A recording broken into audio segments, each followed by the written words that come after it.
A progressive Prime Minister calling professional activist Grace Tame difficult was not on my bingo card, but I couldn't have asked for a more perfect example of woke cannibalizing itself. So let's talk about it. Woke culture was built on performance rather than substance, where the appearance of virtue became more important than the reality of character. For years, politicians like ALBO carefully positioned themselves as compassionate, inclusive, and morally enlightened. And the longer they stayed in the public eye, the harder it becomes to maintain that veneer. Niccolo Machiavelli warned about this centuries ago when he wrote that any man who tries to be good all the time is bound to come to ruin among the great number who are not good. He wasn't saying that goodness is bad, he was saying that politics rewards people who understand reality rather than those who pretend it doesn't exist. And what makes this clash between ALBO and Grace Tame so interesting is that they are essentially products of the exact same movement. They speak the same language, they signal the same virtues, and they built their public identities on the same moral framework. And after years of the so-called oppression Olympics, where anyone who questioned the narrative was labelled a far-right dark force or a Nazi, a lot of ordinary people just stopped arguing and taking the bait. So when a movement runs out of external enemies, it inevitably turns inward, and what we are witnessing here is the movement fracturing under its own weight. Sadly, we've built a culture where politicians and public figures aren't rewarded for competence or judgment, but for saying the right words in the right order so that the algorithm would approve of them. Many won't admit it, but most people didn't arrive at their political beliefs through reading or serious thought. They simply inherited them from their feeds. The same words appeared over and over until they felt like the truth simply because they were familiar. Inclusive, equitable, safe, problematic, woke, or heaven forbid, Trump.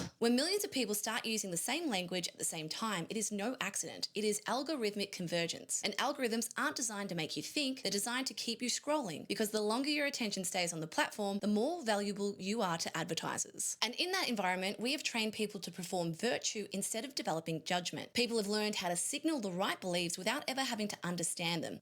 Abby Chatfield, oh, sorry. And now reality is intruding. Moments like this clash between ALBO and Grace Tame exposed something uncomfortable. A lot of people thought they were voting for a new kind of politics built on empathy and virtue, but what they actually voted for were ordinary, ambitious humans who saw an opportunity. A moral Trojan horse, if you will. The more carefully someone presented themselves as compassionate and virtuous, the less people felt the need to question their competence or their character. If you pay attention to history, none of this is surprising. Bad ideas move in cycles, and the people who refuse to question them are usually the most shocked when reality catches up. Socialism and communism have never worked the way they were promised, and progressive wokeness won't be any different. Movements like this have a habit of turning inwards once the cracks begin to show. Whilst this might look like a small political spat, I think it's a glimpse of something much bigger. The revolution always eats its own children.